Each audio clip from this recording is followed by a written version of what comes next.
Hello friends, എല്ലാ കൂട്ടുകാർക്കും Manu's voice എന്ന യൂട്യൂബ് ചാനലിന്റെ ഏറ്റവും പുതിയ വീഡിയോയിലേക്ക് സ്വാഗതം. ഇന്ന് ഞങ്ങൾ എക്സ്പ്ലെയിൻ ചെയ്യാൻ പോകുന്നത് അഹാൻ പാണ്ഡെ നായകനായെത്തിയ റൊമാന്റിക് ഡ്രാമ സയ്യാറ എന്ന സിനിമയാണ്. അപ്പോൾ നമുക്ക് സമയം കളയാതെ വീഡിയോയിലേക്ക് കടക്കാം. സിനിമ തുടങ്ങുന്നത് ഒരു സുന്ദരിയായ പെൺകുട്ടിയെ കാണിച്ചുകൊണ്ടാണ്. അവളുടെ പേരാണ് വാണി. ഈ വാണിയാണ് നമ്മുടെ ഈ സിനിമയിലെ നായികയും. വാണി ഇപ്പോൾ ഒരു രജിസ്റ്റർ ഓഫീസിൽ അവളുടെ കാമുകന് വേണ്ടി വെയിറ്റ് ചെയ്തിരിക്കുകയാണ്. വാണി കോളേജിൽ പഠിക്കുമ്പോൾ തന്നെ മഹേഷ് എന്നൊരു പയ്യനുമായി സ്നേഹത്തിലായിരുന്നു. ആ മഹേഷുമായുള്ള കല്യാണത്തിനാണ് വാണി ഇപ്പോൾ രജിസ്റ്റർ ഓഫീസിൽ കാത്തിരിക്കുന്നത്. കുറെ നേരമായിട്ട് മഹേഷിനെ കാണാത്തതിനാൽ വാണി മഹേഷിനെ ഫോൺ ചെയ്യുകയാണ്. ഫോൺ അറ്റൻഡ് ചെയ്ത മഹേഷ് ആണെങ്കിൽ വളരെ സിമ്പിൾ ആയിട്ട് വാണിയോട് സോൾമേറ്റ് എന്നൊരു കമ്പനി എന്നെ സിഇഒ ആയിട്ട് പ്രൊമോട്ട് ചെയ്തിരിക്കുകയാണ്, അതിന്റെ ഭാഗമായി ഞാൻ ഫോറിൻ കൺട്രിയിലേക്ക് പോവുകയാണ് എന്ന് പറയുന്നു. അത് കേട്ട് വാണിക്ക് വളരെയധികം സന്തോഷമായി. വാവ്, സൂപ്പർ മഹേഷ്, അങ്ങനെ അവസാനം നീ ആഗ്രഹിച്ചതുപോലെ തന്നെ നിന്റെ കരിയർ സെറ്റായി. നീ ധൈര്യമായി പോയിട്ട് വാ. നീ വരുന്നത് വരെ ഞാൻ നിനക്ക് വേണ്ടി കാത്തിരിക്കും. നീ തിരികെ വന്ന ഉടൻ തന്നെ നമുക്ക് കല്യാണവും കഴിക്കാം. അതിന് മഹേഷ് ആണെങ്കിൽ ഞാൻ ഇനി തിരികെ ഇവിടേക്ക് വരികയില്ല. മാത്രവുമല്ല, എന്നെ പ്രൊമോട്ട് ചെയ്ത സോൾമേറ്റ് കമ്പനിയുടെ ഓണറിന്റെ മകളുമായി ഞാൻ ഇഷ്ടത്തിലാണ്. ഞങ്ങളുടെ കല്യാണവും ഉടനെ തന്നെ ഉണ്ടാകും. അതെല്ലാം കേട്ട് വാണിക്ക് വളരെയധികം സങ്കടമായി. അങ്ങനെ അവസാനം വാണി ആ രജിസ്റ്റർ ഓഫീസിൽ തന്നെ തല കറങ്ങി വീഴുകയാണ്. അങ്ങനെ കുറച്ചു മാസങ്ങൾക്ക് ശേഷം കാണിക്കുകയാണ്. മാസങ്ങൾ കടന്നുപോയെങ്കിലും വാണി തന്റെ ജീവിതത്തിൽ നടന്നിരുന്ന കാര്യങ്ങളൊന്നും മറന്നിരുന്നില്ല. അവളാണെങ്കിൽ തന്റെ ജീവിതത്തിൽ നടന്ന കാര്യങ്ങളെല്ലാം ഓർത്ത് വളരെയധികം സങ്കടത്തിലുമായിരുന്നു. അവസാനം വാണിയുടെ അമ്മ വാണിയോട് പറയുകയാണ്, നിന്നെ വേണ്ടാന്നും പറഞ്ഞ് ഇട്ടിട്ട് പോയതിനു വേണ്ടി കളയാനുള്ളതല്ല നിന്റെ ജീവിതം. നീ ഇങ്ങനെ ഇവിടെ സങ്കടപ്പെട്ടുകൊണ്ടിരുന്നാൽ നിന്റെ ജീവിതത്തിൽ നടന്നതൊന്നും മാറാനും പോകുന്നില്ല, കടന്നുപോയതൊന്നും തിരികെ വരാനും പോകുന്നില്ല. നിന്നെ ഉപേക്ഷിച്ചിട്ട് പോയ അവനിപ്പോൾ വളരെയധികം ഹാപ്പിയിലായിരിക്കും. അതെല്ലാം കേട്ട് വാണി അവസാനം ഇങ്ങനെ സങ്കടപ്പെട്ടിരുന്നിട്ട് കാര്യമില്ല എന്ന് മനസ്സിലാക്കി ഒരു ജോലിക്ക് പോകാനായി തീരുമാനിക്കുന്നു. അതിനായി ബസ്ലിസ്റ്റ് എന്നൊരു മീഡിയ കമ്പനിയിൽ ജേർണലിസ്റ്റായി ജോലി ചെയ്യുന്നതിനായി ഇന്റർവ്യൂവിന് വേണ്ടി പോവുകയാണ്. കമ്പനിയിലെത്തിയ വാണി ഇന്റർവ്യൂവിനായി ഹാളിലേക്ക് പോകുന്നതിനിടയിൽ അവിടെയുള്ള ലോബിയിൽ തന്റെ ഒരു ഡയറി അറിയാതെ മറന്നു വെക്കുകയാണ്. ഇന്റർവ്യൂ എല്ലാം നല്ല രീതിയിൽ അറ്റൻഡ് ചെയ്തതിനു ശേഷം വാണി പുറത്തേക്ക് വരുമ്പോൾ ഒരു പയ്യൻ ആ ഡയറി കൊണ്ടുവന്ന് വാണിക്ക് നൽകുന്നു. അതെ, അവനാണ് നമ്മുടെ ഈ സിനിമയിലെ നായകൻ ക്രിഷ് കപൂർ. വാണിയുടെ കയ്യിൽ ഡയറി കൊടുത്തതിനു ശേഷം ക്രിഷ് കപൂർ നേരെ ആ മീഡിയ കമ്പനിക്ക് അകത്തേക്ക് ചെന്നിട്ട് വാണിയെ ഇന്റർവ്യൂ ചെയ്ത ആളെ പിടിച്ചിടിക്കുകയാണ്. ക്രിഷ് കപൂർ എന്തിനാണ് അയാളെ ഇടിക്കുന്നതെന്നല്ലേ? അതായത് നമ്മുടെ ക്രിഷ് കപൂറും കൂട്ടുകാരും ചേർന്ന് ഒരു മ്യൂസിക് ബാൻഡ് നടത്തുന്നുണ്ട്. ആ മ്യൂസിക് ബാൻഡിനെ കുറിച്ചുള്ള ഒരു ആർട്ടിക്കിൾ ഇവരുടെ മീഡിയ കമ്പനി ചെയ്തിട്ടുണ്ടായിരുന്നു. എന്നാൽ ആ ആർട്ടിക്കിളിലാണെങ്കിൽ നമ്മുടെ ക്രിഷ് കപൂറിന്റെ പേര് ചേർത്തിട്ടുണ്ടായിരുന്നില്ല. ആ മ്യൂസിക് ബാൻഡിന്റെ നട്ടല് തന്നെ ക്രിഷ് കപൂർ ആയിരുന്നു. എന്നിട്ടും ക്രിഷ് കപൂറിന്റെ പേര് ചേർക്കാതെ ആ മ്യൂസിക് ബാൻഡിലുള്ള വേറെ ഒരു പയ്യന്റെ പേരാണ് ഈ മീഡിയ കമ്പനി കൊടുത്തിരുന്നത്. അതിന്റെ ദേഷ്യമാണ് ക്രിഷ് കപൂർ ഇപ്പോൾ തീർത്തുകൊണ്ടിരിക്കുന്നത്. തന്റെ കലിപ്പെല്ലാം തീർത്ത ക്രിഷ് കപൂർ നേരെ പോയത് തന്റെ മ്യൂസിക് ബാൻഡിലേക്ക് തന്നെയാണ്. അവിടെ എത്തിയ ക്രിഷ് കപൂർ ആണെങ്കിൽ ആ മീഡിയ കമ്പനി പേര് കൊടുത്ത പയ്യനുമായി വഴക്കുണ്ടാക്കി ആ മ്യൂസിക് ബാൻഡിൽ നിന്നും പുറത്തു വരികയാണ്. അതിനുശേഷം ക്രിഷ് കപൂർ ആണെങ്കിൽ സോളോ ആയിട്ട് കുറെ പ്രോഗ്രാമുകളെല്ലാം ചെയ്യുന്നുണ്ട്. ക്രിഷ് കപൂറിന് മ്യൂസിക്കിൽ നല്ല കഴിവുണ്ടായിരുന്നു. അതിനാൽ തന്നെ അവൻ ചെയ്ത എല്ലാ പ്രോഗ്രാമുകളും വലിയ രീതിയിൽ ഹിറ്റ് ആവുകയും ചെയ്തിരുന്നു. എങ്കിലും ഒരു സോളോ പെർഫോമർ ആയിരുന്നതിനാൽ തന്നെ ക്രിഷ് കപൂറിന് ഒരു പരിധിയിൽ കൂടുതൽ പോപ്പുലർ ആകാൻ കഴിഞ്ഞതുമില്ല. ക്രിഷ് കപൂറിനാണെങ്കിൽ ലോകം അറിയപ്പെടുന്ന ഒരു വലിയ മ്യൂസീഷ്യൻ ആകണമെന്നായിരുന്നു ആഗ്രഹം. അതിനായി ക്രിഷ് കപൂർ മില്യൺ കണക്കിന് ആരാധകരുള്ള പ്രിൻസ് എന്നൊരു റാപ്പ് സിംഗറുമായി കൊളാബറേഷൻ ചെയ്യുന്നതിനായി പ്രിൻസിനെ കാണാനായി പോവുകയാണ്. ക്രിഷ് കപൂറിനോട് പ്രിൻസ് പറയുകയാണ്, അടുത്ത ആഴ്ചയിൽ എനിക്കൊരു വലിയ ലൈവ് കോൺസെപ്റ്റ് നടക്കുന്നുണ്ട്. അതിൽ പാടാനായി എനിക്കൊരു പാട്ട് റെഡിയാക്കി തന്നാൽ നമുക്ക് ഒരുമിച്ച് പ്രവർത്തിക്കാം. അതേസമയം ബസ്ലിസ്റ്റ് മീഡിയ കമ്പനിയിൽ ജോലി കിട്ടിയ വാണി പ്രിൻസിന്റെ ഒരു ഇന്റർവ്യൂ എടുക്കുന്നതിനായി അവിടേക്ക് വരികയാണ്. എന്നാൽ നമ്മുടെ പ്രിൻസ് ആണെങ്കിൽ ഇതുവരെ ഒരു ചാനലിനും ഇന്റർവ്യൂ കൊടുത്തിട്ടില്ലായിരുന്നു. അതിനാൽ തന്നെ അവിടെ ഉണ്ടായിരുന്നവരാരും വാണിയെ അകത്തേക്ക് കടത്തി വിട്ടതുമില്ല. എന്നാൽ വാണിയെ കണ്ട ക്രിഷ് കപൂർ ആണെങ്കിൽ അവിടെ ഉണ്ടായിരുന്നവരോടെല്ലാം പറഞ്ഞ് വാണിയെ അകത്തേക്ക് കൂട്ടിക്കൊണ്ടു വരികയാണ്. അകത്തു വന്ന വാണിയാണെങ്കിൽ തന്റെ കയ്യിലുണ്ടായിരുന്ന ഡയറി അവിടെ മറന്നു വെക്കുകയാണ്. ആ ഡയറി ചെന്നെത്തിയതോ ക്രിഷ് കപൂറിന്റെ കൈകളിലും. വീണ്ടും ആ ഡയറി തന്റെ കൈകളിൽ കിട്ടിയതിനാൽ ക്രിഷ് കപൂർ അതിനുള്ളിൽ എന്താണെന്ന് അറിയാൻ തുറന്നു നോക്കുകയാണ്. ആ ഡയറിയിലാണെങ്കിൽ വാണി മഹേഷുമായി പ്രണയിച്ചുകൊണ്ടിരുന്നപ്പോൾ എഴുതിയ കുറെ പ്രണയ കവിതകളായിരുന്നു ഉണ്ടായിരുന്നത്. എന്നാൽ അതെല്ലാം പാതിയുള്ള കവിതകളായിരുന്നു. ആ കവിതകൾ കണ്ട ക്രിഷ് കപൂർ ആണെങ്കിൽ അതെല്ലാം അവിടെ വെച്ച് തന്നെ ട്യൂൺ ചെയ്തു പാടുകയാണ്. ക്രിഷ് കപൂർ പാടിയ ആ പാട്ടാണെങ്കിൽ പ്രിൻസും കേൾക്കുന്നുണ്ടായിരുന്നു. പ്രിൻസിന് ആ പാട്ട് കേട്ട് വളരെയധികം ഇഷ്ടമായി. പകുതി പാടി നിർത്തിയ കൃഷിനോട് പ്രിൻസ് ആ പാട്ട് മുഴുവൻ പാടാൻ പറയുകയാണ്. അതിന് കൃഷി വാണിയെ കാണിച്ചിട്ട് ഈ കവിത ഇവളുടേതാണ്, ഇതിൽ പകുതിയേ ഉള്ളൂ, ഇത് കംപ്ലീറ്റ് ചെയ്യാൻ അവളെ കൊണ്ട് സാധിക്കൂ എന്ന് പറയുകയാണ്. അത് കേട്ട് പ്രിൻസ് വാണിയോട് പറയുകയാണ്, നീ ഈ പാട്ട് കംപ്ലീറ്റ് ചെയ്ത് തരികയാണെങ്കിൽ നിന്റെ ബസ് ലിസ്റ്റ് കമ്പനിക്ക് ഞാൻ ഇന്റർവ്യൂ തരാം. അതറിഞ്ഞ് ബസ് ലിസ്റ്റ് കമ്പനിയിലുള്ളവർക്കെല്ലാം വളരെയധികം സന്തോഷമായി. എന്തെന്നാൽ പ്രിൻസ് മില്യൺ കണക്കിന് ആരാധകരുള്ള റാപ്പ് സിംഗർ ആണ്. അങ്ങനെയുള്ള പ്രിൻസിന്റെ ഇന്റർവ്യൂ ചെയ്താൽ ആ ഇന്റർവ്യൂവിലൂടെ തങ്ങളുടെ ചാനലും വളരെയധികം ശ്രദ്ധിക്കപ്പെടും. അങ്ങനെ ആ മീഡിയ കമ്പനിയിലുള്ള എല്ലാവരും വാണിയോട് നീ എങ്ങനെയെങ്കിലും ആ ലിറിക്സ് കംപ്ലീറ്റ് ചെയ്ത് കൊടുക്കാൻ പറയുകയാണ്. അതിനൊക്കെ പറഞ്ഞ വാണി ഇപ്പോൾ ആ ലിറിക്സ് എഴുതി കൊടുക്കുന്നതിനായി സ്റ്റുഡിയോയിലേക്ക് പോവുകയാണ്. എന്നാൽ വാണിക്ക് ആ സ്റ്റുഡിയോയിൽ വെച്ച് ഒട്ടും കോൺസെൻട്രേഷൻ കിട്ടുന്നുണ്ടായിരുന്നില്ല. അത് കണ്ടുകൊണ്ടിരുന്ന ക്രിഷ് കപൂർ വാണിയോട് പറയുകയാണ്, ഈ സ്റ്റുഡിയോ പാട്ടുകൾ എഴുതാൻ വളരെ മികച്ച സ്ഥലമാണ്. നിങ്ങൾക്ക് പാട്ടുകൾ എഴുതാൻ ഇതിനേക്കാൾ മികച്ച ഒരു സ്ഥലം വേറെ കിട്ടുകയില്ല. എന്തെന്നാൽ വലിയ വലിയ പാട്ടുകാരെല്ലാം ഇവിടെ വെച്ചാണ് പാട്ടുകൾ എഴുതിയിരിക്കുന്നത്. അതിനു വാണി ഇല്ല, എനിക്കിവിടെ ഇരുന്നിട്ടൊന്നും എഴുതാൻ കഴിയുന്നില്ല. മൈൻഡ് മൊത്തം ബ്ലാങ്ക് ആയിട്ടിരിക്കുകയാണ്. അതിനാൽ എനിക്ക് കംഫർട്ടബിൾ ആയിട്ടുള്ള മറ്റൊരു സ്ഥലം എനിക്ക് വേണം. അങ്ങനെയുള്ള ഒരു സ്ഥലം കിട്ടിയാൽ മാത്രമേ എനിക്ക് ലിറിക്സ് എഴുതാൻ കഴിയുകയുള്ളൂ. അത് കേട്ട് ക്രിഷ് കപൂർ വാണിയോട് നീ പറഞ്ഞതുപോലെയുള്ള ഒരു സ്ഥലത്തേക്ക് നിന്നെ ഞാൻ കൂട്ടിക്കൊണ്ടു പോകാം എന്നും പറഞ്ഞ് അടുത്തുള്ള ഒരു ക്രിക്കറ്റ് ഗ്രൗണ്ടിലേക്ക് വാണിയെ കൂട്ടിക്കൊണ്ടു പോവുകയാണ്. ക്രിഷ് കപൂർ ഫ്രസ്ട്രേറ്റഡ് ആയിട്ടിരിക്കുമ്പോഴും ബോർ അടിക്കുമ്പോഴും എല്ലാം ഈ ക്രിക്കറ്റ് ഗ്രൗണ്ടിലേക്കാണ് വരാറ്. അവിടെ വന്നതിന് ശേഷം വലിയ വലിയ ക്രിക്കറ്റ് കളിക്കാരെ കുറിച്ചെല്ലാം ഓർത്ത് ക്രിഷ് കപൂർ സെൽഫ് മോട്ടിവേഷൻ ചെയ്യും. അതുപോലെ ഇപ്പോൾ ക്രിഷ് കപൂർ വാണിയെ ആ പാട്ട് എഴുതുന്നതിനായി മോട്ടിവേറ്റ് ചെയ്യുകയാണ്. അതെല്ലാം കേട്ട് മൈൻഡ് റിലാക്സ് ആയ വാണി ഇപ്പോൾ ആ പാട്ടിന്റെ ലിറിക്സ് എഴുതാൻ തുടങ്ങുകയാണ്. അങ്ങനെ അവസാനം വാണി ആ പാട്ടിന്റെ ലിറിക്സ് കംപ്ലീറ്റ് ചെയ്തു. നല്ല അടിപൊളി പാട്ടായിരുന്നു അത്. അങ്ങനെ അവർ ആ പാട്ട് കൊണ്ടുപോയി റാപ്പ് സിംഗറായ പ്രിൻസിനെ കാണിക്കുകയാണ്. അത് കണ്ട് പ്രിൻസിന് വളരെയധികം സന്തോഷമായി. എന്തെന്നാൽ ആ പാട്ട് പ്രിൻസിന് വളരെയധികം ഇഷ്ടപ്പെട്ടിരുന്നു. ആ പാട്ട് കേട്ട പ്രിൻസിന്റെ മാനേജർ പ്രിൻസിനോട് വന്നിട്ട് പറയുകയാണ്, സാർ, നിങ്ങളുടെ പാട്ട് കേൾക്കാൻ വരുന്നവർ കൂടുതലായി നിങ്ങളുടെ റാപ്പാണ് ഇഷ്ടപ്പെടുക. റാപ്പ് ഉണ്ടെങ്കിലേ സാറിന്റെ പാട്ട് ഹിറ്റ് ആവൂ. അത് കേട്ട് ക്രിഷ് കപൂറും സാർ പറഞ്ഞതുപോലെ ഈ പാട്ടിനകത്ത് ഞങ്ങൾ റാപ്പ് ആഡ് ചെയ്തു തരാം എന്നും പറഞ്ഞ് അവിടെ നിന്നും പോവുകയാണ്. അത് കേട്ട് വാണി കൃഷിന്റെ അടുത്തേക്ക് വന്നിട്ട് ഈ പാട്ട് എഴുതാൻ നമ്മൾ വളരെയധികം കഷ്ടപ്പെട്ടു. ഈ പാട്ട് ഇങ്ങനെ കേൾക്കാനാണ് നല്ലത്. ഇതിൽ എന്തിനാണ് ഇനി റാപ്പ് ആഡ് ചെയ്യുന്നത്? അതിന് ക്രിഷ് കപൂർ വാണിയോട് നമ്മുടെ ജോലി പാട്ടെഴുതുക എന്നതാണ്. അതും അവരെങ്ങനെ പറയുന്നു അങ്ങനെ വേണം എഴുതി കൊടുക്കാൻ. അങ്ങനെ ചെയ്താലേ നമുക്ക് ഈ ഫീൽഡിൽ നിൽക്കാൻ കഴിയുകയുള്ളൂ. അങ്ങനെ അവരവിടെ സംസാരിച്ചു കൊണ്ടിരിക്കുമ്പോൾ കുറെ പോലീസുകാർ വന്ന് ക്രിഷ് കപൂറിനെ പിടിച്ചുകൊണ്ടു പോവുകയാണ്. സംഭവം എന്തെന്നാൽ ക്രിഷ് കപൂറിന്റെ അച്ഛൻ കള്ളും കുടിച്ച് പബ്ലിക്കിൽ പ്രശ്നങ്ങൾ ഉണ്ടാക്കിയതിനാൽ അറസ്റ്റ് ചെയ്തിരിക്കുകയാണ്. അതെ, ക്രിഷ് കപൂറിന്റെ അച്ഛൻ ഒരു മുഴുക്കുടിയനായിരുന്നു. അതായത് ക്രിഷ് കപൂറിന്റെ അമ്മ മരിച്ചതിനു ശേഷമാണ് അച്ഛൻ ഇങ്ങനെ മുഴുക്കുടിയനായത്. അച്ഛൻ ഇങ്ങനെ കുടിച്ച് പബ്ലിക്കിൽ പ്രശ്നങ്ങൾ ഉണ്ടാക്കുന്നത് പതിവായിരുന്നു. അച്ഛന്റെ കള്ളുകുടി മാറ്റിയെടുക്കുന്നതിനായി ക്രിഷ് കപൂർ അച്ഛനെ ഒരു പ്രൈവറ്റ് റീ അഡിക്ഷൻ സെന്ററിൽ കൊണ്ടുചെന്നാക്കുകയാണ്. അവിടെയുള്ളവരാണെങ്കിൽ അച്ഛനെ ട്രീറ്റ്മെന്റ് ചെയ്യണമെങ്കിൽ ലക്ഷക്കണക്കിന് രൂപ ആവശ്യമായി വരും എന്ന് പറയുകയാണ്. ക്രിഷ് കപൂറിന്റെ കയ്യിലാണെങ്കിൽ അത്രയും പൈസ ഉണ്ടായിരുന്നുമില്ല. അതിനാൽ വേറെ വഴിയില്ലാതെ ക്രിഷ് കപൂർ അവരെഴുതിയ ആ പാട്ട് റാപ്പ് സിംഗർ പ്രിൻസിന് വിൽക്കുകയാണ്. പ്രിൻസിന്റെ അഗ്രിമെന്റിൽ സൈൻ ചെയ്ത് പ്രിൻസ് കൊടുത്ത പൈസയും വാങ്ങി ക്രിഷ് കപൂർ അവിടെ നിന്നും പോവുകയാണ്. അതായത് ആ പാട്ട് ഇപ്പോൾ പ്രിൻസിന്റെ സ്വന്തമാണ്. പ്രിൻസ് ആ പാട്ട് എവിടെ പാടിയാലും അതിന്റെ ഒരു ക്രെഡിറ്റും വാണിക്കോ ക്രിഷ് കപൂറിനോ കിട്ടുകയില്ല. ആ പാട്ടിന്റെ മുഴുവൻ ക്രെഡിറ്റും പ്രിൻസിനായിരിക്കും. അങ്ങനെ തന്റെ ലൈവ് കോൺസെപ്റ്റിൽ പ്രിൻസ് ആ പാട്ട് പാടുകയാണ്. ആ പാട്ടാണെങ്കിൽ വേൾഡ് ലെവലിൽ ഹിറ്റായി നല്ല ട്രെൻഡിങ്ങിൽ പോവുകയും ചെയ്തു. പാട്ട് പ്രിൻസിന് കൊടുത്തെങ്കിലും വാണിയും ക്രിഷ് കപൂറും പരസ്പരം സ്നേഹിക്കാൻ തുടങ്ങിയിരുന്നു. അങ്ങനെ ക്രിഷ് കപൂർ തന്റെ അംബീഷനെ കുറിച്ചെല്ലാം വാണിയോട് പറയുകയാണ്.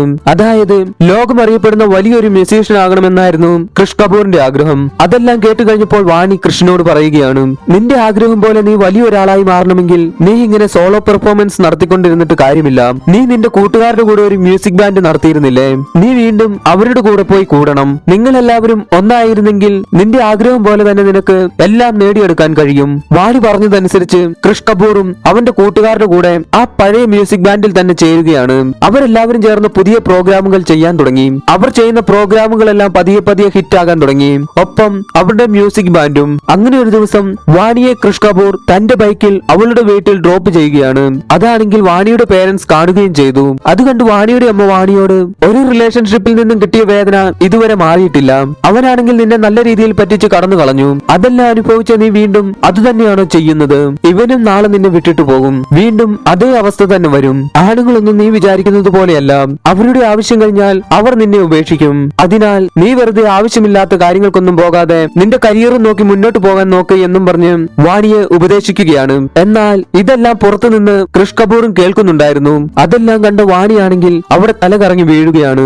അങ്ങനെ വാണിയെ ഹോസ്പിറ്റലിൽ അഡ്മിറ്റ് ചെയ്തു. ഇപ്പോൾ വാണിക്ക് ഹോസ്പിറ്റലിൽ ട്രീറ്റ്മെന്റ് ചെയ്തുകൊണ്ടിരിക്കുകയാണ്. ആ സമയം വാണിയുടെ പേരൻസ് ക്രിഷ് കപൂറിനോട്, നോക്കുമോനെ, അവൾ ഓൾറെഡി ഒരു പയ്യനുമായി സ്നേഹത്തിലായിരുന്നു. അവൻ ഇട്ടിട്ട് പോയതിന്റെ വേദന അവൾ നല്ലതുപോലെ അനുഭവിച്ചു. ഇപ്പോൾ അവൾ നിന്നെ സ്നേഹിക്കുകയാണ്. നീയെങ്കിലും അവളെ വിട്ടിട്ട് പോകാതിരിക്കുമോ? വാണിയുടെ അച്ഛനും അമ്മയും പറയുന്നത് കേട്ട് ക്രിഷ് കപൂറിന് സങ്കടമാകുന്നുണ്ടായിരുന്നു. അതിനാൽ തന്നെ അതെല്ലാം കേട്ട് കഴിഞ്ഞപ്പോൾ ക്രിഷ് കപൂർ വാണിയുടെ അടുത്ത് വന്നിട്ട് നമുക്ക് കല്യാണം കഴിച്ചാലോ എന്ന് ചോദിക്കുകയാണ്. അത് കേട്ട് വാണി ക്രിഷ് കപൂറിനോട്, എന്താടാ, എന്റെ അച്ഛനും അമ്മയും എന്തെങ്കിലും പറഞ്ഞോ നിന്നോട്? ഇപ്പോൾ ഇതല്ല പ്രധാനം. അവസാനം. നീ നിന്റെ കരിയർ എങ്ങനെ ആകണമെന്ന് ആഗ്രഹിച്ചോ അതുപോലെ ആദ്യം ആകട്ടെ. ഒരു ദിവസം ഇവിടെയുള്ള ജനങ്ങളെല്ലാം നിന്റെ പാട്ടിന് അടിമകളാകും. നീ ആഗ്രഹിച്ചതുപോലെ തന്നെ ലോകമറിയുന്ന ഒരു വലിയ മ്യൂസീഷ്യൻ ആകും നീ. അങ്ങനെ നിന്റെ കരിയർ സെറ്റ് ആയതിനു ശേഷം നമുക്ക് നമ്മുടെ കല്യാണത്തെ കുറിച്ച് ആലോചിക്കാം. അല്ലാതെ നമ്മളിപ്പോൾ കല്യാണം കഴിച്ചാൽ നിന്റെ കരിയർ നിനക്ക് ശ്രദ്ധിക്കാൻ കഴിഞ്ഞെന്ന് വരില്ല. ആദ്യം നീ നിന്റെ കരിയർ സെറ്റാക്കാൻ നോക്ക്. അടുത്ത സീനിൽ കൃഷ് കപൂറും കൂട്ടുകാരും ഒരു വലിയ പ്രോഗ്രാം ചെയ്യുന്നതിനായി ഗോവയിലേക്ക് വരികയാണ്. കൃഷ് കപൂറും കൂട്ടുകാരും ഗോവയിലെത്തിയതും അവർ വന്ന വണ്ടിക്ക് ചുറ്റും അവരുടെ ഫാൻസിനെ കൊണ്ട് നിറയാൻ തുടങ്ങി. അത് കണ്ട് കൃഷ് കപൂറും കൂട്ടുകാരും ഞെട്ടിപ്പോയി. അതായത് തങ്ങൾക്ക് എങ്ങനെയാണ് ഇത്രയും വലിയ ഫാൻസ് ഉണ്ടായത് എന്ന് കരുതി. അവിടെ ഉണ്ടായിരുന്ന എല്ലാവരും കൃഷ് കപൂറിന്റെ പേരാണ് വിളിച്ചു കൂവിക്കൊണ്ടിരുന്നത്. കൃഷ് കപൂർ എങ്ങനെയാണ് ഇത്രയും വലിയ പോപ്പുലർ ആയതെന്നല്ലേ. അതായത് കൃഷ് കപൂറിന്റെ കൂട്ടുകാരിൽ ഒരാൾ അവന്റെ ഒരു പാട്ട് യൂട്യൂബ് ചാനലിൽ ഇട്ടിട്ടുണ്ട്. ആ പാട്ടാണെങ്കിൽ നല്ല രീതിയിൽ റീച്ചായി ഇപ്പോൾ ട്രെൻഡിംഗ് ലിസ്റ്റിലാണുള്ളത്. അങ്ങനെയാണ് അവിടെ ഉണ്ടായിരുന്നവരെല്ലാം കൃഷ് കപൂറിനെ കുറിച്ച് അറിഞ്ഞത്. കൃഷ് കപൂർ ആഗ്രഹിച്ചതുപോലെ തന്നെ തന്റെ പാട്ടുകൾ ജനങ്ങൾ ശ്രദ്ധിക്കാൻ തുടങ്ങിയതിൽ കൃഷ് കപൂറിന് വളരെയധികം സന്തോഷമായി. അതിനാൽ തന്നെ അവരെല്ലാവരും ചേർന്ന് ആ പ്രോഗ്രാം നല്ല അടിപൊളിയായി നടത്തുകയും ചെയ്തു. അതേസമയം ഇവിടെ ആശുപത്രിയിൽ ട്രീറ്റ്മെന്റിലായിരുന്ന വാണിയുടെ അടുത്ത് ഡോക്ടർ വന്നിട്ട് പറയുകയാണ് വാണിക്ക് അൽസിമേഴ്സ് എന്ന രോഗം പിടിപെട്ടിരിക്കുകയാണ്. അതായത് അൽസിമേഴ്സ് എന്ന രോഗം പിടിപെട്ടവർക്ക് തങ്ങളുടെ ഓർമ്മകൾ പതിയെ പതിയെ നശിക്കാൻ തുടങ്ങും. അതായത് നിനക്ക് പ്രിയപ്പെട്ട എല്ലാവരെയും നീ മറക്കും. നിന്റെ ഫാമിലി, ഫ്രണ്ട്സ്, അങ്ങനെ എല്ലാവരെയും. അതുമാത്രമല്ല നിനക്ക് ഇതുവരെ സംഭവിച്ചിട്ടുള്ള എല്ലാ കാര്യങ്ങളും നീ മറന്നു പോകാനുള്ള സാധ്യതയുണ്ട്. ഈ കാര്യങ്ങളെല്ലാം നീ എത്രയും വേഗം നിന്റെ മാതാപിതാക്കളെ അറിയിക്കണം. നീ നിന്റെ പേരൻസിന്റെ ഹെൽപ്പ് ഇല്ലാതെ വെളിയിൽ എവിടെയും തനിയെ പോകാൻ പാടില്ല.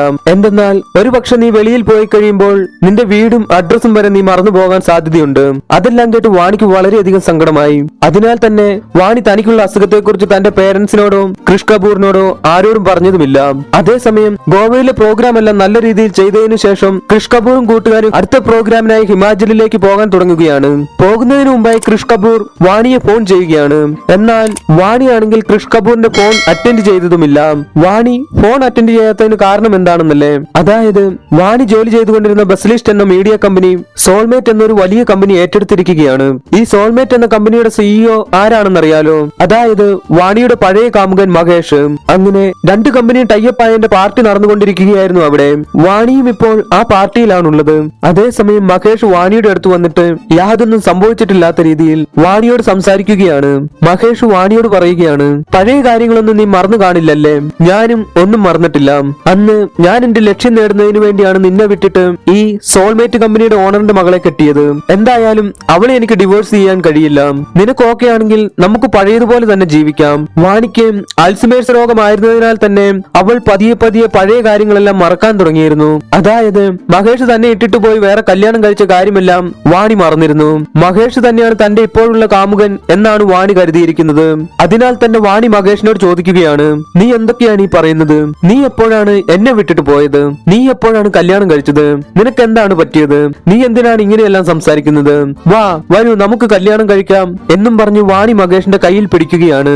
എന്നാൽ വാണി അങ്ങനെ പെരുമാറിയതിനാൽ മഹേഷിന് പെട്ടെന്ന് ഷോക്കായി. അതിനാൽ മഹേഷ് അവിടെ ഉണ്ടായിരുന്നവരെ വിളിച്ച് വാണിയെ ഈ പാർട്ടിയിൽ നിന്നും പുറത്താക്കാൻ പറയുകയാണ്. അങ്ങനെ അവിടെ ഉണ്ടായിരുന്നവർ വാണിയെ ആ പാർട്ടിയിൽ നിന്നും പുറത്താക്കി. അതിനിടയിൽ വാണിയുടെ ബാഗും പേഴ്സുമെല്ലാം ആ പാർട്ടി നടക്കുന്ന സ്ഥലത്ത് തന്നെ മിസ്സാവുകയും ചെയ്തു. അതേസമയം കൃഷ് കപൂറും കൂട്ടുകാരും ഹിമാചലിൽ പ്രോഗ്രാം ചെയ്യാൻ പോകുന്നതിനായി എയർപോർട്ടിൽ എത്തിയിരുന്നു. വാണിയെ ഫോൺ ചെയ്തിട്ടും ഫോൺ എടുക്കാത്തതിനാൽ കൃഷ് കപൂർ വളരെയധികം സങ്കടത്തിലായിരുന്നു. അതിനാൽ തന്നെ കൃഷ് കപൂർ വീണ്ടും വാണിയെ ഫോൺ ചെയ്യുകയാണ്. എന്നാൽ നമ്മുടെ വാണിയുടെ ബാഗ് ആ പാർട്ടി നടന്നിരുന്ന സ്ഥലത്ത് മിസ്സായിരുന്നല്ലോ. ആ ബാഗിനകത്തായിരുന്നു വാണിയുടെ ഫോൺ ഉണ്ടായിരുന്നത്.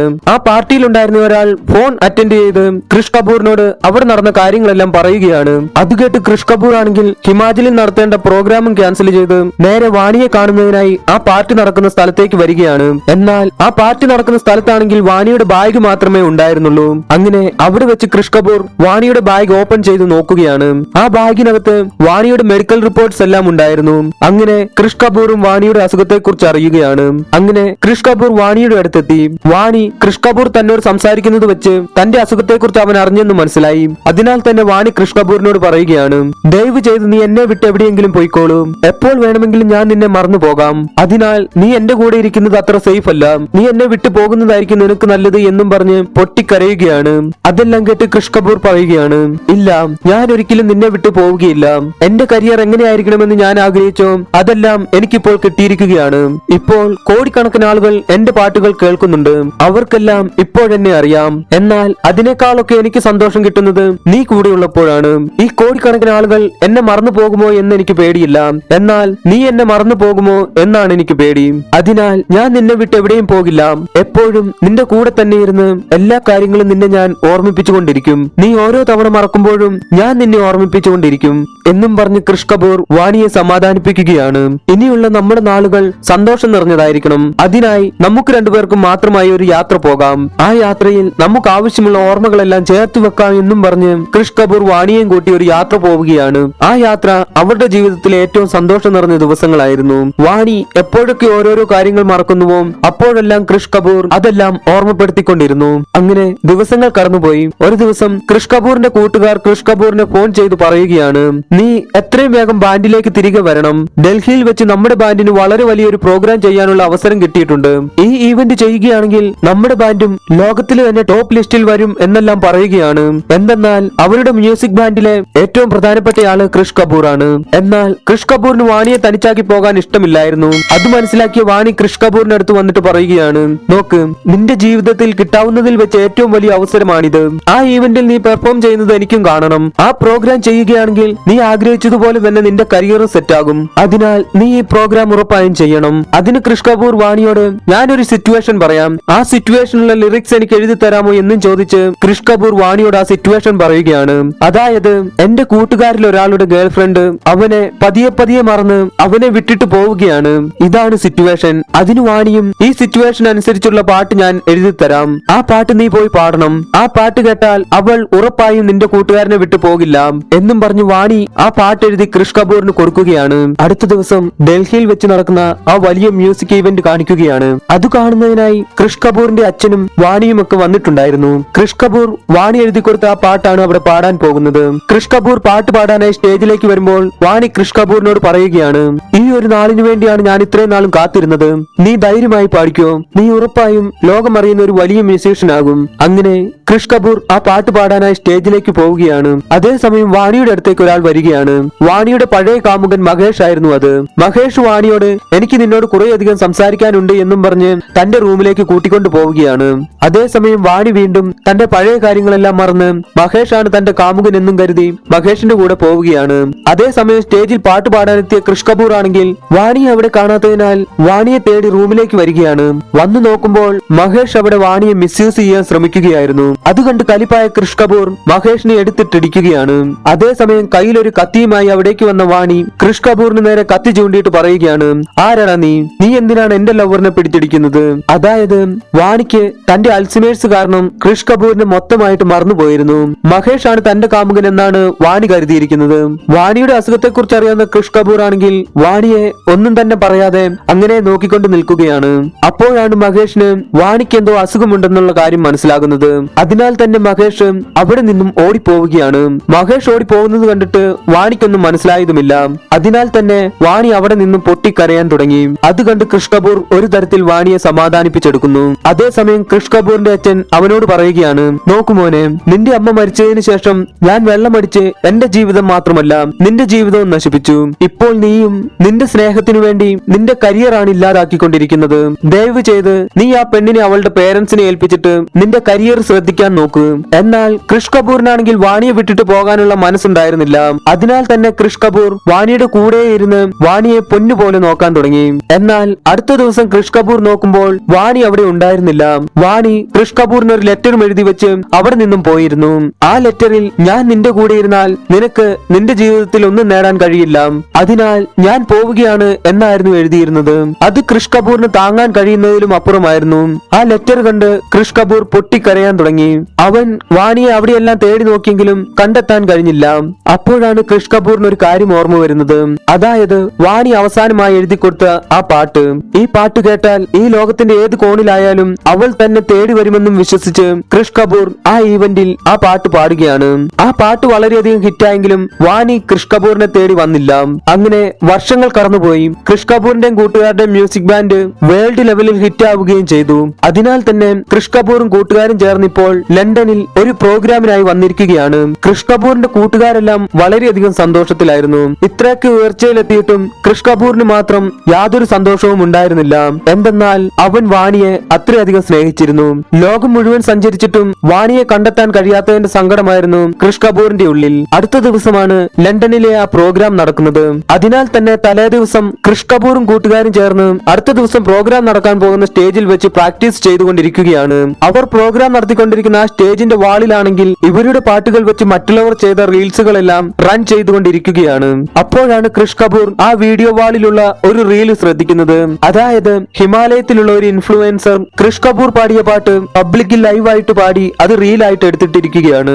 ആ റീൽസിലാണെങ്കിൽ ഒരു പെൺകുട്ടിയുടെ കണ്ണ് മാത്രം കാണുന്നുണ്ട്. ആ കണ്ണുകൾ കണ്ടപ്പോഴേ കൃഷ് കപൂറിന് അത് ആരാണെന്ന് മനസ്സിലായി. അതെ, അത് വാണിയുടെ കണ്ണുകൾ തന്നെയായിരുന്നു. അത് കണ്ടതും നമ്മുടെ കൃഷ് കപൂർ അടുത്ത ദിവസം ലണ്ടനിൽ നടക്കാനിരുന്ന ആ പ്രോഗ്രാമിംഗ് ക്യാൻസൽ ചെയ്ത് നേരെ വാണിയെ തപ്പി ഹിമാലയത്തിലേക്ക് വരികയാണ്. അങ്ങനെ കൃഷ് കപൂർ വാണി താമസിച്ചിരുന്ന ഹോസ്റ്റലിലെത്തി. ആ ഹോസ്റ്റലിൽ ഉണ്ടായിരുന്നവർ കൃഷ് കപൂറിനോട് പറയുകയാണ്, വാണി ഇവിടെ വന്നിട്ട് 3 വർഷത്തിൽ കൂടുതലായി. ഇവിടെ വന്നത് മുതൽ നിങ്ങളുടെ പേരാണ് അവൾ പറഞ്ഞുകൊണ്ടിരുന്നത്. എന്നാൽ ഇപ്പോഴവൾ ഒന്നിനെക്കുറിച്ചും പറയാറില്ല. അങ്ങനെ കൃഷ് കപൂർ വാണിയുടെ അടുത്തെത്തി. വാണിക്കാണെങ്കിൽ തന്റെ ജീവിതത്തിൽ നടന്ന ഒന്നും തന്നെ ഓർമ്മയുണ്ടായിരുന്നില്ല. തന്റെ ഓർമ്മയിലുണ്ടായിരുന്ന എല്ലാ കാര്യങ്ങളും അവൾ മറന്നിരുന്നു. കൃഷ് കപൂറിനെ കണ്ട വാണി കൃഷ് കപൂറിനോട് നിങ്ങൾ ആരാണ് എന്ന് ചോദിക്കുകയാണ്. അത് കേട്ട് സങ്കടമായെങ്കിലും തന്റെ സങ്കടമെല്ലാം ഉള്ളിലൊതുക്കി കൃഷ് കപൂർ ഞാനൊരു മ്യൂസീഷ്യനാണ് എന്ന് പറയുകയാണ്. അത് കേട്ട് വാണി പറയുകയാണ്, അയ്യോ സോറി, എനിക്കിപ്പോൾ മുമ്പത്തേതുപോലെയൊന്നും എഴുതാൻ കഴിയില്ല. അത് കേട്ടപ്പോൾ കൃഷ് കപൂറിന് ഒരു ഐഡിയ തോന്നി. അങ്ങനെ കൃഷ് കപൂർ വാണിയെയും കൂട്ടി അവിടെ ഉണ്ടായിരുന്ന ഒരു ക്രിക്കറ്റ് ഗ്രൗണ്ടിലേക്ക് പോവുകയാണ്. എന്നിട്ട് അവിടെ വെച്ച് വാണിയുടെയും തന്റെയും ജീവിതത്തിൽ നടന്ന കാര്യങ്ങളെല്ലാം കൃഷ് കപൂർ അവളോട് പറയുകയാണ്. അതായത് സിനിമയുടെ തുടക്കത്തിൽ പാട്ടെഴുതാൻ കഴിയാതെ നിന്നിരുന്ന വാണിയെ ഒരു ക്രിക്കറ്റ് ഗ്രൗണ്ടിൽ കൊണ്ടുപോയി മോട്ടിവേറ്റ് ചെയ്യാൻ ശ്രമിച്ചതുപോലെ ഇപ്പോൾ വാണിയുടെ ജീവിതത്തിൽ നടന്ന കാര്യങ്ങളെല്ലാം വാണിയോട് പറഞ്ഞ് പഴയ കാര്യങ്ങളെല്ലാം അവളെ ഓർമ്മിപ്പിച്ചെടുക്കാൻ ശ്രമിക്കുകയാണ് കൃഷ് കപൂർ. അങ്ങനെ പതിയെ പതിയെ വാണിക്ക് പഴയ കാര്യങ്ങളെല്ലാം ഓർമ്മ വരികയാണ്. അവസാനം വാണി കൃഷ് കപൂറിനെ അവന്റെ പേര് വിളിക്കുകയാണ്. അത് കേട്ട് കൃഷ് കപൂറിന് വളരെയധികം സന്തോഷമായി. അങ്ങനെ കൃഷ് കപൂർ ഓടി വന്ന് വാണിയെ കെട്ടിപ്പിടിക്കുകയാണ്. വാണി ശരിക്കും എന്തിനാണ് കൃഷ് കപൂറിനെ വിട്ടിട്ട് പോയതെന്നല്ലേ? അന്ന് ഡൽഹിയിൽ വെച്ച് ആ ഈവന്റ് നടന്ന ദിവസം അവിടെ വെച്ച് വാണിയുടെ പഴയ കാമുകൻ മഹേഷ് വാണിയെ മിസ്യൂസ് ചെയ്യാൻ ശ്രമിച്ചതിനാൽ മഹേഷും കൃഷ് കപൂറും ചേർന്ന് വലിയ അടി നടന്നിരുന്നല്ലോ. അതിനാൽ അന്ന് കൃഷ് കപൂറിന് ആ പ്രോഗ്രാം ചെയ്യാൻ കഴിഞ്ഞതുമില്ല. അതിന്റെ എല്ലാം കാരണം താനാണല്ലോ. താൻ ഇനിയും ഇവന്റെ കൂടെ നിന്നാൽ താൻ കാരണം അവന്റെ കരിയർ നഷ്ടമാകും എന്ന് കരുതിയാണ് വാണി കൃഷ് കപൂറിനെ വിട്ടിട്ട് പോയത്. അങ്ങനെ അവസാനം കൃഷ് കപൂർ വാണിയെ കണ്ടെത്തി അവളുടെ ഓർമ്മകളെല്ലാം തിരികെ കൊണ്ടുവന്ന് അവളുമായി സന്തോഷത്തോടെ ജീവിക്കുന്നതും കാണിച്ചുകൊണ്ട് ഈ സിനിമയും അവസാനിക്കുകയാണ്. കൂട്ടുകാർക്കെല്ലാവർക്കും ഈ വീഡിയോ വളരെയധികം ഇഷ്ടമായി എന്ന് വിശ്വസിക്കുന്നു. ആർക്കെങ്കിലും ഏതെങ്കിലും സിനിമയുടെ എക്സ്പ്ലനേഷൻ വേണമെങ്കിൽ കമന്റ് ബോക്സിൽ എഴുതി അറിയിക്കുക. വീഡിയോ കണ്ട എല്ലാ കൂട്ടുകാർക്കും നന്ദി. അടുത്ത വീഡിയോയിൽ കാണുന്നതുവരെ ബൈ.